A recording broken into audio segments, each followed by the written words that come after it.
Hi, and welcome to another episode of the Michael Yardney podcast, where twice each week I bring you insights and expert opinions on property investment, success, and wealth creation. Today I've got a special guest, Dr. Nicola Powell, who's the Chief of Research and Economics at Domain. Nicola is one of the most popular guests on this podcast, and today I wanted to discuss her latest Domain house price forecast report. And I asked her to share her property forecasts for the coming financial year. We're going to delve into the key findings of her report, explore regional variations in house prices, discuss some of the economic factors influencing our housing markets. We're going to be covering the impact of interest rates, government policies, supply and demand dynamics on our housing markets. So I'm sure you're going to find this episode packed with valuable insights. So let's get on with the show. Welcome to the Michael Yardney podcast, where twice each week you will learn a number of new ideas regarding success, property investment and money in around 30 minutes. Our show is brought to you by Metropole, who specialise in helping you grow, protect and pass on your wealth through strategic property and wealth advice. Now here's your host, Michael Yardney, Australia's authority in wealth creation through property, who has been voted one of Australia's top 50 most influential thought leaders. While it's common for experts to give their property forecasts at the beginning of the year, Domain recently released its property forecast for the 2025 financial year. In other words, for the 12 months ahead. So I'm looking forward to my chat with Dr. Nicola Powell, Chief of Research and Economics at Domain, to discuss the Domain house price forecast report and her views on the economic factors that are shaping our housing markets. Hello, Nicola. Welcome back. Hi, Michael. Thank you again for having us on. Well, Nicola, I read your report with interest, and we were just mentioning before we pressed record that forecasts are challenging to make, especially about the future and especially in an election year. But let's start with what you have forecast so far, and then we can unpack it a bit. Give me a brief overview of the key findings from the latest Domain house price forecast report. So we are forecasting that prices are going to continue to rise, largely across Australia and into regional markets.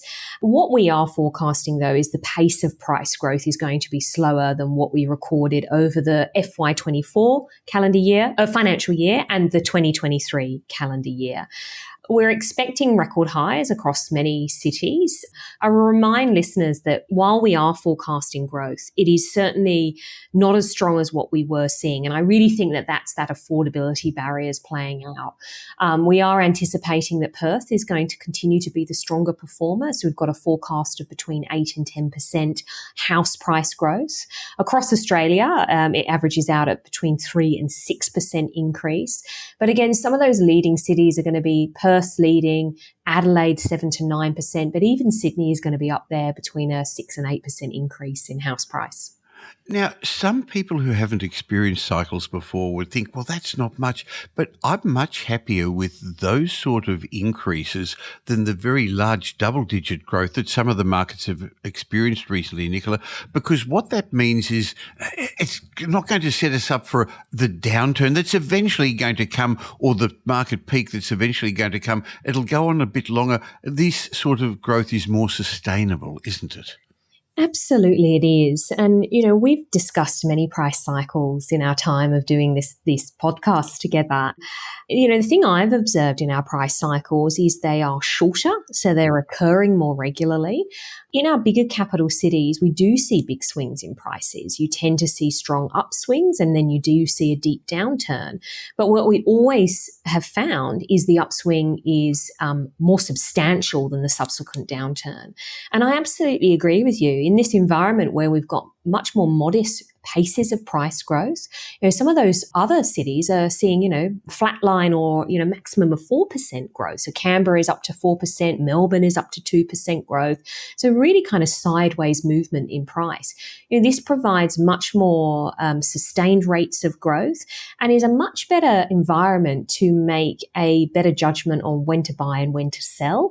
When we're talking about when prices are rising in those double digits and you're seeing 20% growth in a year, that's when you see often poor decisions being made because people feel rushed, people have that FOMO. And so it is, I think, a healthier environment to have that more sustainable rate of price growth. Now, of course, there are averages across cities, and there isn't one Sydney or Canberra or Perth property market, so there are still opportunities to outperform the averages by correct location selection and correct property selection within those locations.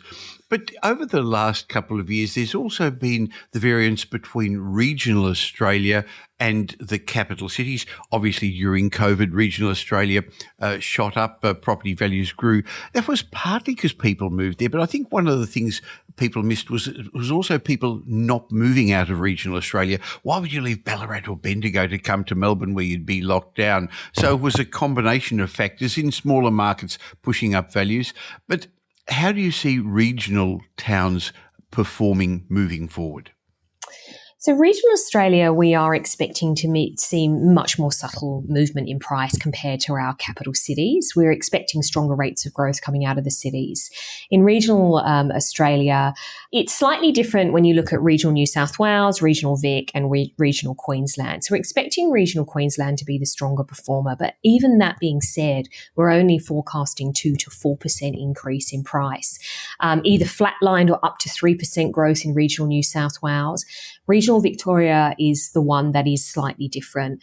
Best case scenario, we're expecting sideways movement of price, but we are forecasting a downward of 3% as well in regional Victoria. And largely speaking, Victoria overall, even when you include Melbourne, we are forecasting much more subdued conditions compared to the rest of the states and territories. Well, I'm going to leave a link to the Domain forecast report in the show notes so people can see more detail, because in there you've also given details for houses and units, and apartments are going to perform differently. I'd like to speak about that in a moment. But getting back to regional Victoria, really, Victoria's bucked the record high price spike trends anyway, and regional Victoria is going to suffer more. On the other hand, if you're looking for a beach home or a provincial getaway, maybe it's not a bad time to get into that market.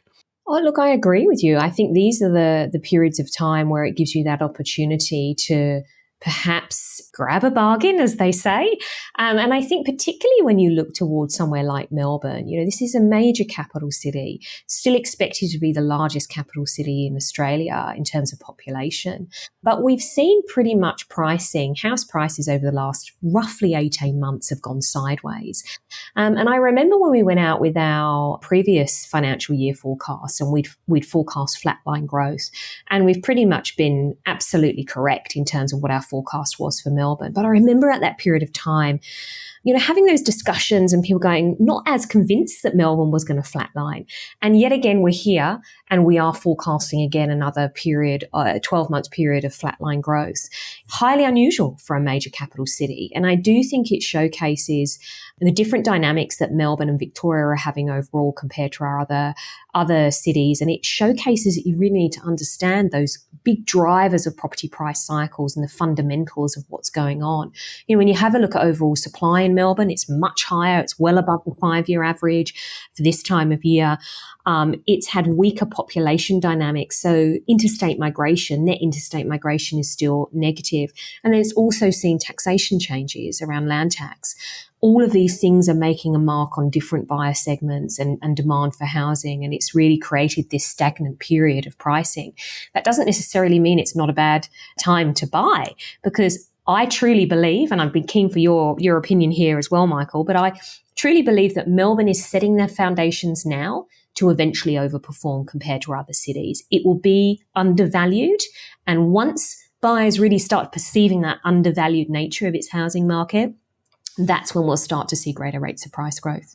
Well, I agree with you. First of all, we mentioned a moment ago about the cycles being shorter. I agree with that. But if you look back to as long as the Australian Bureau of Statistics has given statistics, each capital city has had periods of strong growth and then periods of lower and sometimes no capital growth for a number of years. The current cycle in Melbourne is affected by a number of factors, like you say, but also it's the local economy. I think that's one of the big factors that affects consumer sentiment, people wanting to move to Victoria and people wanting to move within Victoria to new homes.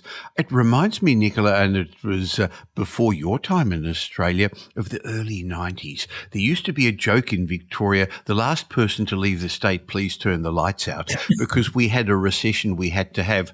And then eventually Melbourne picked up again in the middle 1990s. There was a change of local government. A Labor government swapped to Liberal government. But the cost of new construction was so much higher that eventually established properties had to increase in value to make new supply come out of the ground. And that's what's going to happen again.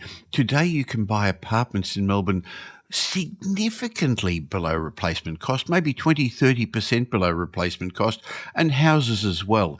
So it's just the old cycle happening again, and in due course, with stronger population growth, with good jobs, with basically being a knowledge-based society here in Melbourne where more knowledge workers are coming with higher wages, established property values are going to have to increase enough to eventually allow developers to start building the towers, the medium and high density that the government's wanting, even the houses that are not financially viable to build just yet. What that means is there's going to be a lag. When they eventually decide, hey, I'm going to do it, there'll still be a lag. But you are right. At the moment, we don't have the undersupply of properties that other states have got.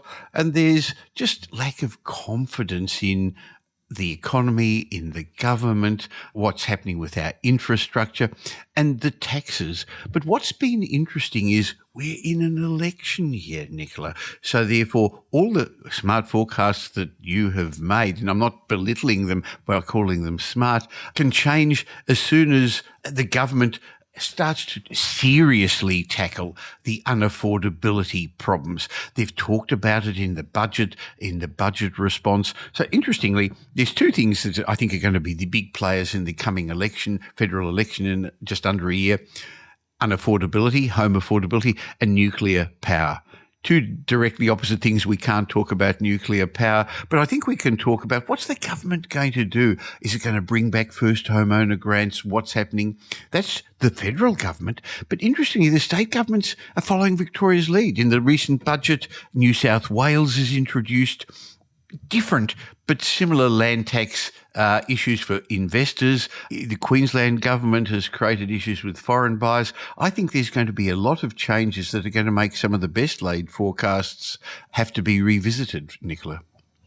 Yeah, and this is the thing with forecasts. There's always upside and downside risks, and there are obviously changes in policy that can have a direct impact on types of buyers in the market. We know, for example, when there is first home buyer grants, and particularly if there is a time frame on when they are in market, that brings forward a whole lot of demand. And particularly if it's a certain buyer segment, first home buyers are all going for the cheaper types of property, the lower end of the market. And that can skew demand towards things like units and particularly towards entry priced houses. So you're absolutely right. And, you know, as the Queensland government only recently announced their stamp duty concession threshold for first home buyers has increased. So it's gone from 500,000, which, you know, to be quite honest, was outdated given a double the price garage.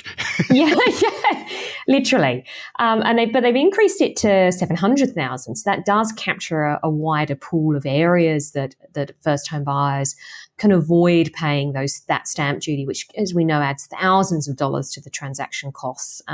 So I agree with you. You know, policy changes are an interesting one in our housing market, and I think there has never been a time where affordability in housing and particularly supply, you know, that accessibility has been really at the forefront. I don't think I've seen as big noise as what we are experiencing over the last 12 to 18 months around supply. And, you know, they set the target of the 1.2 million homes. We really need to ensure that that is delivered because, you know, I think it's great making a lofty goal, but I think what we need now are policy changes and the foundations to be set to allow that to be delivered. Well, a couple of things you brought up. The stamp duty changes in Queensland at 700,000. I think there are still some concessions up to 800,000. If you look at the examples of what's happened before, and not that long ago, it was in New South Wales where it was up to 1.5 million. All it did was give first homeowners a little bit more money in their pocket, and it meant that established homeowners got a bonus. So it's not necessarily a first homeowner grant, it's an established homeowner boost, because they were, well, I mean, sure, some are buying new homes, but they were also just got more money in the pocket, and it pushes up property values. So it doesn't do anything to affordability. And yes, the federal government said, let's build 1.2 million homes. And over the last little while, the various state governments have chipped in as well. One of the challenges that I see that will not easily be overcome is the lack of the trades to do it. Speaking to people in the industry, supply now of materials that was a bit short over COVID and after COVID, that's not an issue anymore. But they're sharing the trades with the big infrastructure projects, with government projects which are longer lasting and more secure in income and often paying higher. So it's going to be hard just to achieve that, and especially if they're not importing them through decreasing immigration a little bit, Nicola. Look, this is the double-edged sword, isn't it, Michael? We've got discussions around, cutting caps to migration when we don't have enough construction workers to actually deliver the 1.2 million homes over the next 5 years, as well as, the rest of the skill shortages that we have across Australia. So it is challenging. And I think, the construction headwinds are a really interesting one. I love that example that you were giving in the 90s and, how history is almost replaying itself, because, the concept that established prices need to rise so it kind of tips the scale that the capital flows into new builds. I think that would blow people's minds, really, your average Australian around that concept, like the concept that established home prices need to rise more for us to invest more in new homes. And I think, if you loop all of that whole conversation that we've had together, I'll be really honest, I'm not a fan of financial incentives for first home buyers, because I agree with exactly what you said, that it ends up being creating more in the back pocket, and it helps to prop up price ultimately. And I think, we were having a chat before we started recording around, not planning for election cycles and planning for the future. And I really just wish that we would plan our suburbs for the future of Australia and plan affordable homes. We need to just look at what is the types of homes that we're offering for Australians, where are they located, do we have enough diversity in our homes in our major capital cities? And the answer to that is no. We've got a wide price gap still between houses and units, and what we need to create is that laddering effect where people can go from a unit to a townhouse to a house, rather than this really large or duplex or a low-rise unit block of only 2 or 3, 4 stories. I think that there needs to definitely be, a sentiment change in the way that we view what a first home is. And I think that we need to stop relying on demand side policies to get first home buyers into the market by giving them more money, because it just makes it more expensive then for the next cohort of first home buyers. So it is challenging. Well, the other thing that makes it expensive is interest rates and the cost of living. So first home buyers are having challenges getting a deposit. I'm not sure that it's actually the mortgage repayments that is a hindrance to many first home buyers. It's more getting a deposit. But interest rates are clearly going to remain higher for longer. Inflation is going to take a little bit longer to settle down. Now, a number of years ago, people predicted, all those property pessimists predicted the mortgage cliff, the fixed interest rate cliff, property values would drop 20-30% because interest rates went up. Clearly, the market's been very resilient to it. And I think a large part of that was the fact that people had cash buffers saved up over COVID. Many others had locked in interest rates at low rates for 2-3 years. Fortunately, I locked in for 5 years, so I've still got a couple of years to go on my fixed interest rate facilities. I got it right for once, Nicola. You were smart. I think I was lucky. I've learned not to try and time it, but just manage my cash flows. But how do you think interest rates are affecting the market now, with more people on variable rates and having to pay a little bit more? There are absolutely some homes that are really households that are struggling. And obviously it's those that are early in their home buying journey where they've got a much larger mortgage. And we see that coming out in what we call distressed sales, or distressed listings. So these are homes that need to be shifted quickly. It might be mortgage repossessed. It might be an urgent sale. And when you have a look, it remains contained and it's continued to shrink. All through the fixed rate cliff, we saw distressed listings continue to shrink on a capital city level. There are certainly areas of weakness, and those weakness areas are where you would logically think they're in that mortgage belt location, particularly in Sydney more so than elsewhere. So I do think that households are absolutely feeling the pinch. If we throw some numbers around the cost of living, so living costs have risen 18% between March 2020 and today. Wages are up 12%. So technically real wages have gone backwards because it's not keeping up with the cost of living. Then throw on top of that, house prices over that same period of time have gone up 36% and unit prices 10%. So that showcases what those first home buyers are facing in terms of, as you said, saving for that lump sum deposit, which is the biggest financial hurdle and that first hurdle that they need to overcome. It is really challenging. But I do think the resilience of households has been quite remarkable during this period of time. And as you said, that fixed rate cliff didn't really materialise. And I think, interest rates are one of many things that drive our price cycles. They are not the only thing. And I think that really showcases that we've seen a full recovered and rising prices at a time where interest rates are moving higher and have remained high. And so, to answer your question around, the influence that interest rates will play, in the next financial year and beyond, we are expecting interest rates are going to remain higher for longer. But we're still picking that interest rates will be cut in the financial year of 2025, likely early, like mid financial year, so early 2025.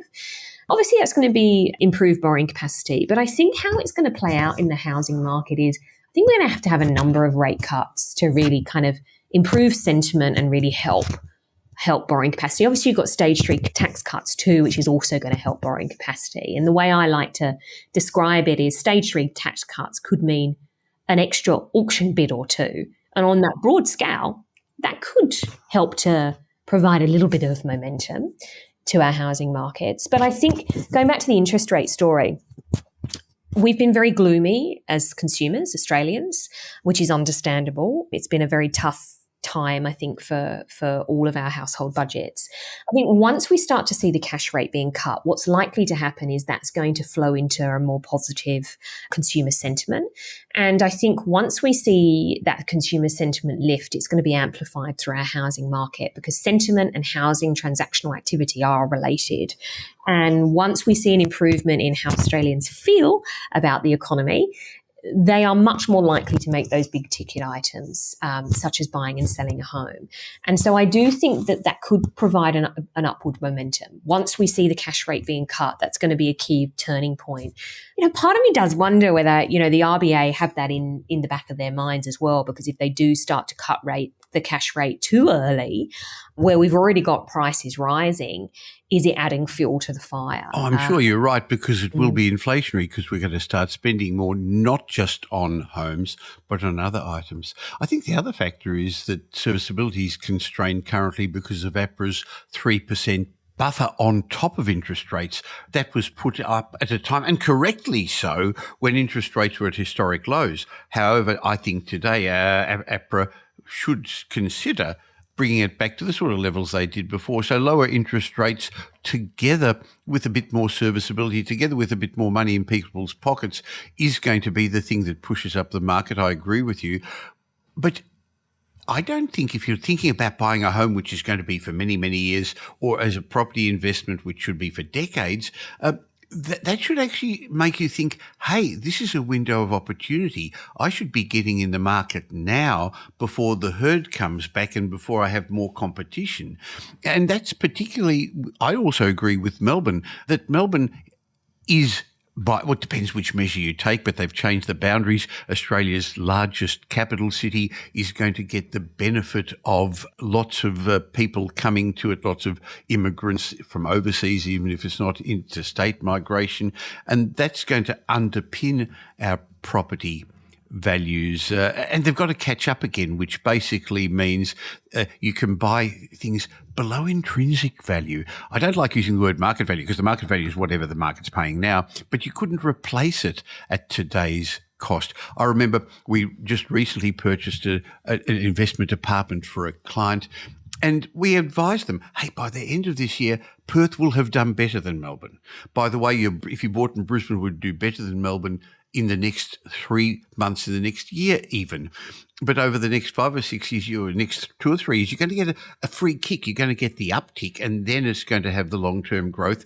And when we actually showed them the rating certificate and the council rating value, they virtually bought their apartment close to land value, because that's just what's happened at the moment when Melbourne apartments have underperformed. You couldn't replace it at that cost. Now, getting back to your forecasts, was there a difference between houses and apartments? What do you think is going to happen to apartments with affordability issues, Nicola? So, yeah, an interesting one. There was a difference, and the rate of price growth that we forecast for units is largely lower compared to house prices across our major cities. Australia-wide, we've forecast a 2 to 4% increase in unit prices over the next financial year. We're expecting cities like Sydney, Brisbane and Adelaide to lead price gains for units, and that's probably showcasing, as you rightly said there, that affordability constraints of those cities. And we're expecting Sydney, Brisbane, Adelaide and Perth to have a record high house price. It's interesting you talk about Melbourne units. We're expecting Melbourne and Canberra units to pick up price growth pace. So we're expecting them to show greater rates of price growth compared to what they had been experiencing over FY24. And interestingly, Sydney, we're expecting pretty similar rates of growth over the coming financial year compared to the current one that we're in.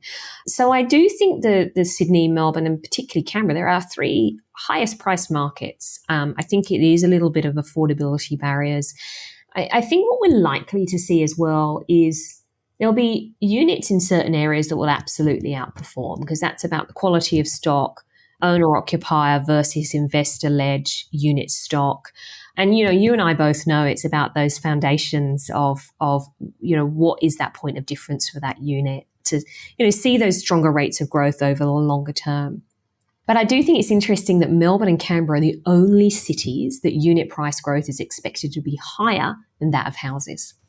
Interesting.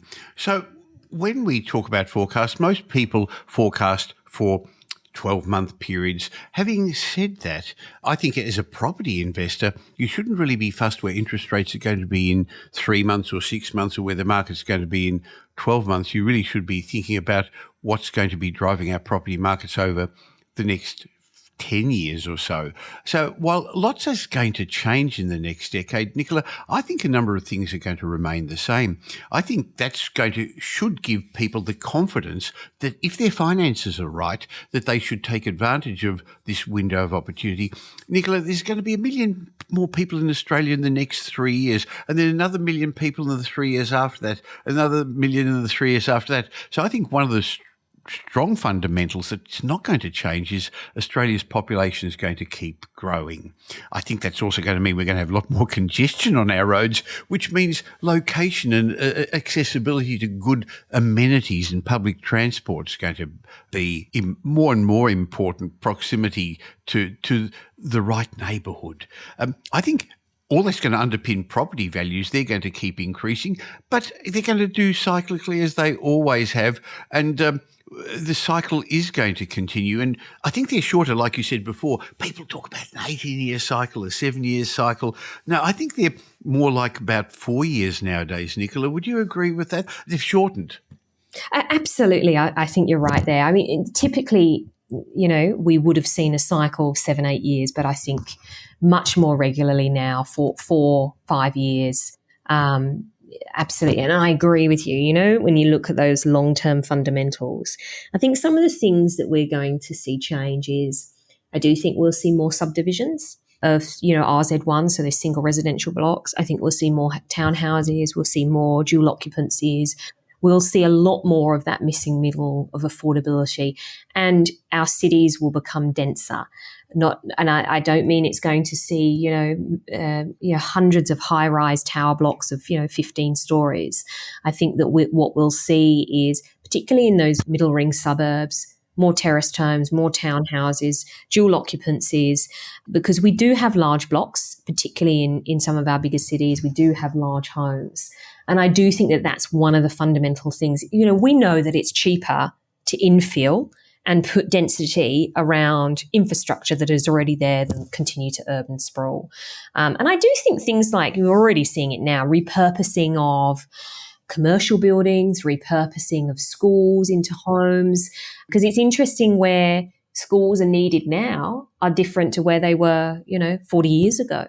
But all those people coming in, many of them are at family formation age, so therefore we are going to need more schools, and we closed down a lot before, so it'll be interesting to see where they fit them. You're right, because I'm not sure that there's going to be room for the big yards that we all had playing fields in the schools before.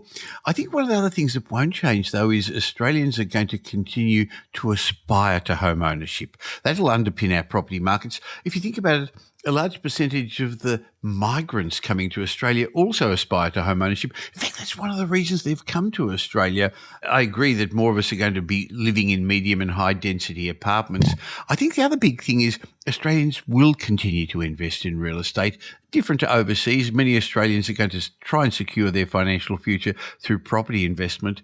And the investors have been opting out of the market a little bit recently, haven't they? Even though investor finance has increased again, but the number of properties being sold by investors, they're getting annoyed by the government's interference by treating them like an ATM, by changing the rules. I think if they knew what the rules were and they weren't changing, they'd be happy to stay there, Nicola. Yeah, and I do think there is this little bit of mindset from government that, if you own property, you can afford to pay a higher tax, which just isn't the case. And, we've discussed before about investors. Many of these are mum and dad investors where they only own, one, maybe two properties. That is the largest bulk of who supplies our rental accommodation across Australia. And we know that we're still in a rental crisis. That's not going away anytime soon. I think we're certainly seeing some improvements in some areas, but investors play a really crucial role in our housing dynamics. We are buying our first homes later. Part of that is affordability. Part of that is also changed lifestyle because we're going to university, we're choosing to have families and go into the stage of household formation, family formation later on in life. We're also living longer. So that does change the life cycle of when you're purchasing and selling properties. Look, and I agree with you. I do think that owning a home is still absolutely an obsession in Australia. I've never experienced that anywhere else. It definitely is a strong trend in Australia. Home ownership is seen as this financial success, and that I think is still definitely going to be there. The dream of home ownership, I think, burns strong in many Australians, but I think what we're reshaping now is the definition of what that Australian dream is. It used to be the quarter-acre block with a Hills hoist, and that definitely has changed. But yeah, investors have been in that interesting one because I suspect you see this in terms of where they're going, because investors are not sparked by gross rental yields, as in higher gross rental yields. And we've seen improvement in gross rental yields. They're sparked by capital growth. And that's why we've seen investors shy away from markets like Melbourne, higher taxes, but also there's been no capital growth. So they've been going to markets that are more affordable, like Perth, that are giving good gross rental yields and also have the potential for capital growth. So I think that's where those smart investors have really been kind of steering towards. And it's going to be interesting to see what happens, because we still very much need a lot of rental accommodation. It's still very undersupplied Australia-wide. Well, I think that's one of the other things that won't change. Well, probably not over the next decade, but for the next foreseeable future, rental growth is going to keep being very strong just because of the supply and demand factors, less investors in the market, more people needing to rent for all the reasons we've said.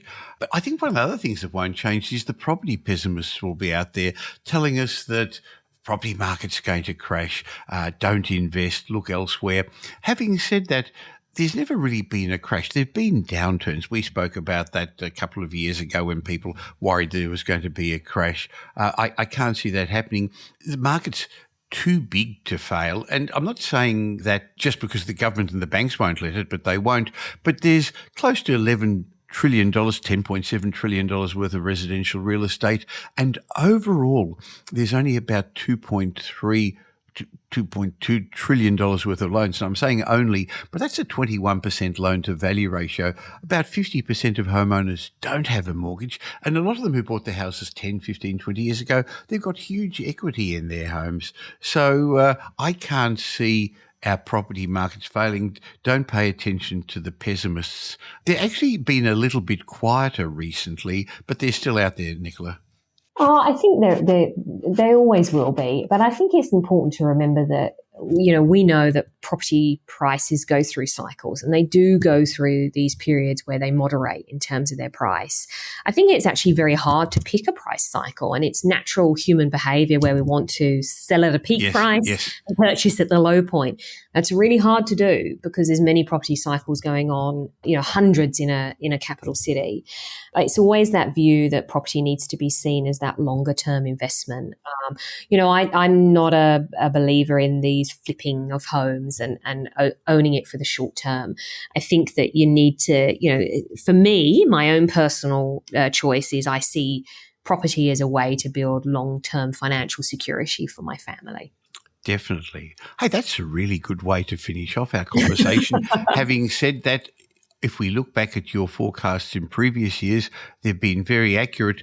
And I'm actually pleased that you're actually prepared to put your forecasts on the line, because there are people out there that give 5 different forecasts. If this happens, that will happen. If this happens, this is what's going to result. And so by betting on every horse in the race, you've got to be right once. But that's not what people need. So I think the lesson I've learned from our conversation today is, yes, there's multiple markets in Australia. They're going to perform differently. Don't try and time the cycle. There's still many years left in this particular one. There's markets within markets. There's not just one property market in each state.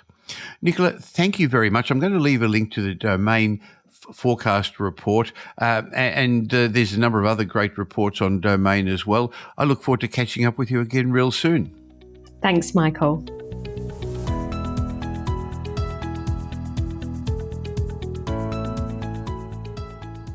I always enjoy my chats with Dr. Nicola Powell, and I'll leave a link to the Domain reports in the show notes.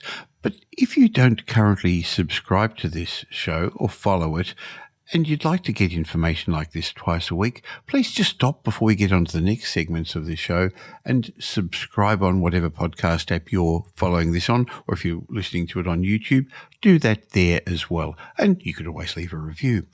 But before I share my mindset message with you, I hope the message that you got from my chat with Dr. Nicola Powell was that you shouldn't be worried about what's ahead. In fact, I'm hearing currently investors worrying they're exiting the market. Maybe they bought the wrong property in the first place, and some have got financial issues because they've overcommitted. But in general, others are just worried, is it the wrong time? Maybe the government's interfering too much, as we just discussed a moment ago. Maybe interest rates are going to remain higher for longer. The banks are giving them trouble. I'm seeing some leaving the market, but I'm seeing lots of potential investors and home buyers sitting on the sidelines. They're waiting for all the signs to improve before they make their move into property. I hope the discussion that we just had shows you that you should be taking a long-term view and taking advantage of the window of opportunity the market's currently offering you. That's what strategic investors are doing. They're not worried where interest rates are going to be or the economy is going to be in 6 months' time. They're making their plans based on where our housing markets are going to be in 5 or 10 years' time. They see that currently, while others are worrying, this is a good time to get in where there's less competition. They recognise the market's reset early in 2023, and there's still a lot of life left in this particular cycle. So if you want to have a chat about your options, why not have a chat with my team at Metropole, who over the last couple of months have seen more investors and home buyers come to us than we have for a long, long time. I guess these investors realise we're much more than just another buyer's agent. At Metropole, we safely help our clients create intergenerational wealth through property advice, and we're big enough to tip the scales in your favour, yet we're still small enough to care. So go to metropole.com.au and organise a complimentary chat with our team. Let's explore your options. By the way, we're not oblivious to the challenges our economy and our housing markets are going to be facing. We know where the landmines are. We've been around long enough. And what we are doing is protecting our clients from those challenges. In fact, even before we talk about your next property, we help you formulate a strategic plan that will help you safely maximise your upside and minimise your risks. So go to metropole.com.au and organise a complimentary wealth discovery chat with our team. Now here's Michael's mindset message. Remember, a change in your thinking will lead to a change in your life. Are you an optimist or a pessimist? Now, this is a really important question to consider in this week's mindset message, because pessimism is a recipe for failure. Now, I've often mentioned it in these sessions before that optimists are more successful in life, but there's science behind what I'm saying. A paper published by the University of Cologne in Germany in May 2015 said, well, they actually studied 68,000 Americans and Europeans, and they found that pessimism causes poverty. The study noted that pessimism makes you wary of trusting others. And I can follow that. It went on to argue that when you see people in a pessimistic light, untrustworthy, self-interested and deceitful, you're less willing to rely on others. Those in the study who are the most pessimistic, interestingly, actually not surprisingly, also happen to be the poorest. If you're wary of trusting others, you're likely to have lower income now and in the future, the study concluded. Conversely, those in the study who were optimistic and had a more trusting view of others had a higher income than the pessimists. You see, pessimists miss out on opportunities because they're less likely to ask for help and less likely to collaborate with others.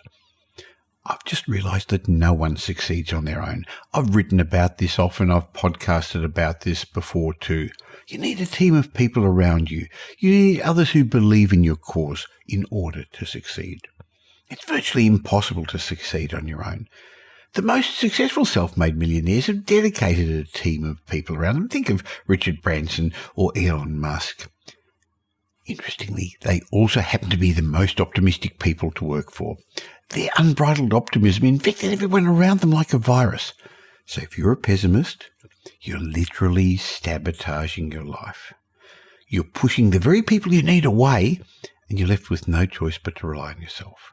So my message in today's mindset moment is pessimism is a recipe for failure. If you are thinking pessimistically, you probably don't even realise it. Remember, we're all driving around with one foot on the accelerator, doing good things, and one on the brake. We've all got good habits, rich habits, and we've also all got some poor habits. So watch out the way you're thinking.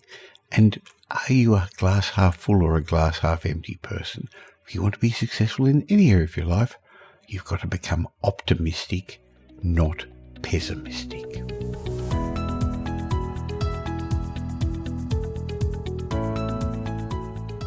Well, thanks for spending the last little while with me, and I hope you got some benefit from this show. If you did, and you know somebody else who'd also benefit, please tell them about the Michael Yardney podcast. There's a share button on every podcast app. On Apple Podcasts, there's 3 little buttons down the bottom. Press it and share it, or just tell them about the Michael Yardney podcast. I hope you're going to be doing them a favour, and you'll definitely be doing me a favour and helping me in my quest to make as many people as possible financially literate. Now, there's ways of catching up with me between these shows. Just look for Michael Yardney on social media, or why not join my private Facebook group? Go to Facebook and look for the Property Update Facebook group.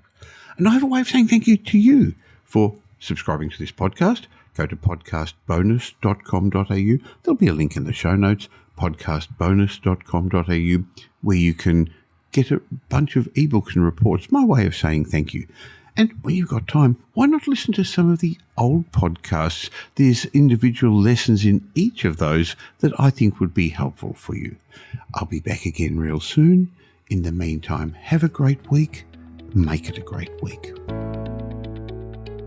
Thanks for listening to this episode of the Michael Yardney podcast, which was brought to you by Metropole, who help their clients grow, protect, and pass on their wealth through strategic property and wealth advice. If you like what you heard and don't already subscribe, you'll find us on iTunes or on your favourite Android app as the Michael Yardney podcast. Watch out for our next show, which comes to you twice a week, and you'll learn some new ideas about property investment, success, and money in around 30 minutes. To get more of Michael's thoughts, go across to www.propertyupdate.com.au and sign up for his daily morning briefing, and you'll hear from not only Michael but a group of leading property success and money experts. And just a reminder that the information you heard in this show today is general educational advice and not specific investment advice, as we don't know your personal circumstances. If you're looking for specific advice, why not ask the team at Metropole to help you?